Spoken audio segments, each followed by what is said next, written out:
El Centro Democrático tiene varios 10 hombres muy valiosos y muy importantes que en el transcurrir de su vida política han demostrado que están llenos de carácter y que están dispuestos a hacer valer el derecho que la comunidad le ha dado cuando han votado por ellos a través de las urnas. Uno de ellos es un hombre muy importante como Andrés Forero Molina, con un gran recorrido, con experiencia. Tiene mucha juventud todavía, pero tiene mucho carácter. Está recorriendo el departamento del Magdalena y hoy está muy preocupado. Y una de las preguntas que quiero hacerle es, su preocupación es por la situación que está viviendo el país frente a los muchos problemas que tiene, o porque frente al proceso político hoy tiene una enorme preocupación de la cual hay que prestarle muchísima atención. Andrés, un abrazo. Víctor, qué gusto estar acá, qué gusto estar aquí en el departamento del Magdalena, aquí en esta bella ciudad de Santa Marta, ciudad pionera aquí en Colombia. Y como tú lo dices, pues tenemos una preocupación por lo que está pasando en este momento, por ejemplo, en materia de salud, en materia energética, en materia de seguridad, pero también por cómo se va a desenvolver el proceso electoral de este año. Es una gran angustia que nosotros tenemos. Hacemos parte de un partido que ya tiene un mártir en este proceso electoral. Nos arrebataron a Miguel Uribe los violentos y todavía no tenemos respuestas de qué fue lo que sucedió y no hay garantías claras de parte del gobierno nacional a propósito de cómo podemos nosotros hacer campaña con seguridad en los distintos territorios del país. La preocupación que se está viviendo es porque se están robando los recursos, y si se roban los recursos, ¿se van a robar las elecciones? Yo he estado haciendo denuncias en estos días relacionados con temas de salud. Por ejemplo, en el caso del Ministerio de Salud y Protección Social, hemos visto que el gobierno nos dice que estamos en emergencia económica y que por esa razón sacó un decreto y está sacando impuestos en contra de lo que definió el Congreso de Colombia. Entonces decimos que dice el gobierno que está en emergencia económica. Por otro lado, estamos viendo cómo se padece una reforma, cómo se padece una crisis de salud.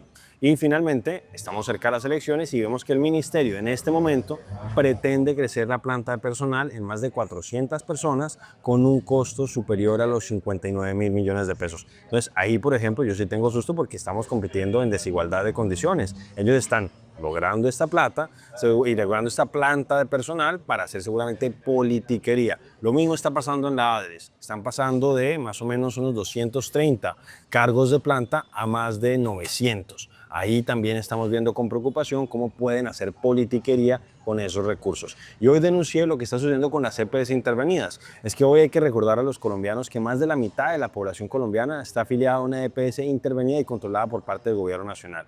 ¿Y qué es lo que está sucediendo? Que en esas EPS intervenidas, pues básicamente uno siente que el gobierno las intervino fue para saquearlas y no para salvarlas. Porque yo mostraba cómo el interventor que llegó el 15 de noviembre a Famisanar, en poco más de mes y medio, contrató a 75 personas con un costo de 700 millones de pesos al mes. Y entre otras cosas yo denunciaba cómo había una persona que se ganaba 28 millones de pesos al mes siendo bachiller. Una persona que está en una EPS y que es un título de Relaciones Internacionales. Como la gerente de Recursos Humanos lo que tiene es una especialización en Derecho Procesal Civil. Entonces, no tiene nada que ver. Estamos viendo con tristeza y con preocupación cómo se están robando los recursos de la salud, cómo están haciendo politiquería con las EPS intervenidas mientras los pacientes no tienen medicamentos. Porque al mismo tiempo yo denunciaba como 37 pacientes que sufren esclerosis múltiple no tienen medicamentos desde octubre.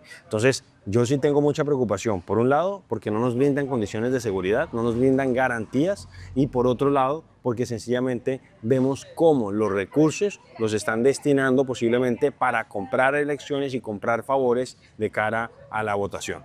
Fíjese que usted puede estar en la capital de la República y puede tener en el contexto lo que está pasando realmente en el país, porque ese es el centro de la mayoría de las decisiones que se toman allá.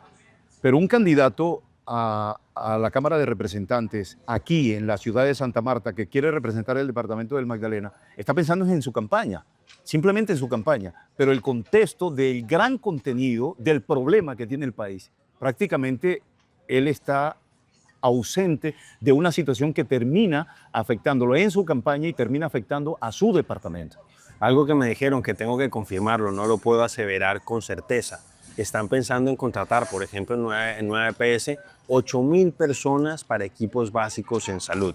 en este proceso electoral. Entonces, obviamente yo sí les digo a los compañeros que están haciendo campañas aquí en el Magdalena, por ejemplo, y en otros departamentos, que claro que tienen que estar haciendo su ejercicio de recorridos, reuniéndose con comunidades, etcétera, etcétera, pero también tienen que estar alertas para denunciar este tipo de arbitrariedades que se están presentando. Entonces nosotros, por un lado, tenemos que enfrentar el riesgo de los fusiles en algunos departamentos de Colombia, porque hemos visto cómo durante este gobierno se han empoderado los grupos armados ilegales, y por otro lado tenemos que enfrentar el riesgo de corrupción, en este caso, por ejemplo, financiado con recursos de salud. Colombia se está jugando su futuro y no podemos ser inferiores al reto que tenemos. Entonces, nosotros claro que estamos preocupados, estamos con lo que nos pasó con Miguel, pues vuelvo a insistir, hemos visto cómo el gobierno no nos ha dado claridad de qué fue lo que pasó, quién fue realmente el que estuvo detrás de ese homicidio.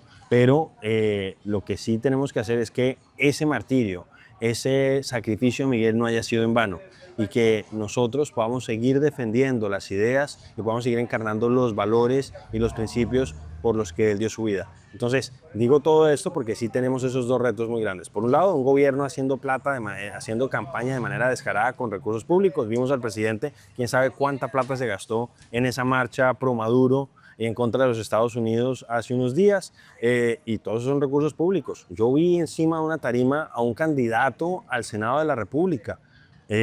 Paga una tarima con recursos públicos, entonces no estamos en igualdad de condiciones y lo que tenemos que hacer es redoblar esfuerzos, acudir a los medios de comunicaciones, a las redes sociales y al mismo tiempo pues denunciar estas situaciones. En el caso, por ejemplo, del Magdalena, si ven los compañeros que está sucediendo algo similar, ojalá lo puedan denunciar. Ahora, Andrés, el país, por lo menos la parte que estaba a la expectativa de que se aplicara la justicia para cerrar la brecha de corrupción que quedó al descubierto con el gobierno de Gustavo Petro, después de meter preso a ministros, al ministro, a gente importante de su equipo de gobierno, uno dice, bueno, eso no va a continuar. Pero lo que usted nos está diciendo es que eso continuó. Metieron preso a algunos, pero el resto sigue delinquiendo. Lamentablemente, yo qué es lo que siento que está sucediendo, y es que ellos están apostando el todo por el todo. Ellos saben que si no ganan las elecciones, como esperamos que no suceda, nosotros necesitamos que no haya continuidad de este mal gobierno, sobre todo con un candidato como Iván Cepeda, que es la continuidad radicalizada de Gustavo Petro, una persona que no ha tenido ningún problema en reconocer su admiración por Hugo Chávez, que está ahora indignado por la captura del dictador Maduro, etcétera, etcétera, y que tiene además pues cercanías, ha tenido en el pasado con unos grupos armados ilegales. Obviamente todo eso nos preocupa, pero lo que digo es, ellos saben que están jugándose el todo por el todo. Entonces, por esa razón es que están ahora, pues dirán, me imagino a ellos que metida la mano, o sea, metida la mano, metido el codo. Y por eso están yendo con el todo por el todo, y nosotros sí esperamos que ojalá la Fiscalía despierte, porque pues vemos que realmente hay muchas cosas que están sucediendo y la Fiscalía no hace absolutamente nada, y lo mismo suceda con los entes de control. Yo espero que por lo menos en el caso de la planta de personal adicional en el Ministerio de Salud y Protección Social, ojalá la Procuraduría se meta y evite que eso vaya a suceder, porque es evidente el fin electoral que tiene esa decisión. No están mejorando la atención para los pacientes. De hecho, están sacando plata que podrían destinar a medicamentos para burocracia. Entonces, yo espero que la Procuraduría ojalá actúe en ese caso. Entonces, sí, nosotros vemos que a veces uno quisiera que operara con más celeridad la justicia y las instituciones, pero vemos que de todas maneras a veces se actúan, como ocurrió con estos dos exministros del presidente. Y ojalá, y es lo más importante de todos, los colombianos sepan distinguir y sepan darse cuenta de lo que está sucediendo.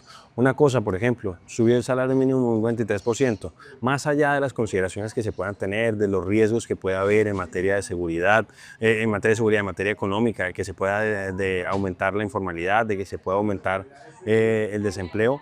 Lo cierto es que de qué sirve que a uno le suban un 23% el salario si es que ahora está teniendo que pagar los medicamentos que antes no pagaba. Hoy muchas personas que antes tenían la posibilidad de que a través de su EPS les dieran sus medicamentos sin pagar un peso, hoy están desesperados, tienen que hacer filas y en algunos casos tienen que pagar unas platas enormes. Mire, por ejemplo, yo hice una audiencia pública allá en el Congreso de Colombia sobre enfermedad renal crónica.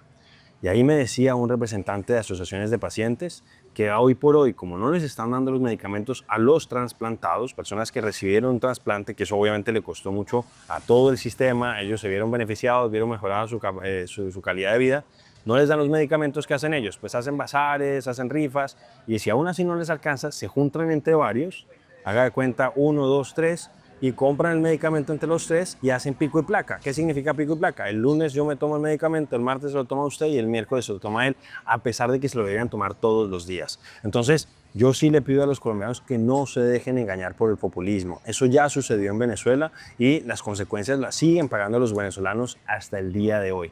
Entonces, yo les pido que nos tomemos esto en serio. El reto es muy importante. Ustedes pueden ver lo que está pasando, por ejemplo, en materia de salud. Nos prometieron el cielo y nos llevaron al infierno. El presidente decía, no, es que la salud tiene que ser un derecho y no un negocio. ¿Qué ha pasado con este gobierno? Las pólizas privadas pasaron de 2 millones a 4 millones 400. ¿Eso qué significa? Que la gente que tiene plata paga una póliza privada y tiene atención de calidad en salud. Los que no la tienen no pueden pagar la póliza y ¿qué les sucede? Que se tienen que ver condenados a un sistema que hoy se cae a pedazos. Pero la gente tiene que ser consciente, porque le doy el ejemplo del departamento del Magdalena. Aquí Caicedo, que engendra el populismo, lo que hizo fue engañar a la gente. Y ese populismo tiene hoy postrada la ciudad, porque tanto en la alcaldía como en la gobernación que él y su grupo político administró, pues lo que dejó fue promesa, solamente promesa y populismo. Pero la gente tiene que ser consciente de que no puede no puede seguir siendo cómplice de elementos como él, porque la herencia de él es nombrar otras personas que sean los que repitan su modelo de gobierno, que lo que, por ejemplo, lo que ha traído en Santa Marta ha sido pobreza, mentiras, investigaciones. Es el alcalde, exalcalde y exgobernador que más investigaciones tiene, sin embargo está en un proceso político que se mantiene muy vigente. Si la gente no es consciente, a pesar de que son las víctimas de clases políticas como esta, pues tenga la absoluta seguridad que por muchas denuncias que se haga, el dolor va a durar muchísimo más. Sí, y por eso es tan importante generar esta conciencia en la ciudadanía y entender que muchas de las decisiones que ellos toman implican pan para hoy, pero hambre para mañana. Y eso es precisamente lo que pasó en Venezuela. A mí me da, pues, mejor dicho, yo sé que puedo ser un poco cansón en ser tan reiterativo con el tema de Venezuela, pero es básicamente lo mismo que sucedió allá. Miren, por ejemplo, el tema del salario mínimo. Chávez, 30% dijo el año 2011 y salió también con aplausos, etcétera, etcétera. ¿Y qué sucedió? Que eso se tradujo en un incremento en el nivel de precios, poco a poco fueron marchitando el aparato productivo venezolano y llevaron a Venezuela, que era una ciudad, un país próspero, una economía floreciente, hace unas décadas, la llevaron a un estado de postración tal que tuvieron que salir 9 millones de venezolanos al exilio. Personas que, por ejemplo, eran profesionales en Venezuela, tuvieron que salir al exilio y hoy están muchas veces en la informalidad, viendo a ver, por ejemplo, cómo están en Uber, etcétera, etcétera. Entonces yo les digo, sean responsables. Miren, este gobierno prometió el cielo y nos está llevando al infierno. Nos devolvió al pasado en materia de seguridad. Hemos visto imágenes que creíamos que eran parte de la historia patria, una historia muy dura y que queríamos haber superado, así que tristemente hoy se están repitiendo. En materia energética tenemos riesgo de apagón otra vez, Víctor, es muy grave. Entonces vemos que no le alcanza la plata al presidente. El año pasado no cumplió la regla fiscal, el año pasado aumentó la tasa de retención en la fuente, le aprobaron una reforma tributaria el año 22. Adicionalmente, ahora no le aprobaron la reforma tributaria, se la hundieron, entonces saca el decreto de emergencia económica, saca impuestos a la berraca y a pesar de eso está pensando en endeudarse por 150 billones de pesos, quién sabe a qué tasa. Entonces, es muy triste que este señor no esté pensando en las próximas generaciones y esté tomando este tipo de decisiones. Entonces, por eso, ante la irresponsabilidad del gobernante, uno tiene que apelar a la responsabilidad de los votantes. No podemos seguir ese camino que lamentablemente, como decía antes, es pan para hoy y hambre para mañana, y eso lo pueden atestiguar los venezolanos. Andrés, muchas gracias.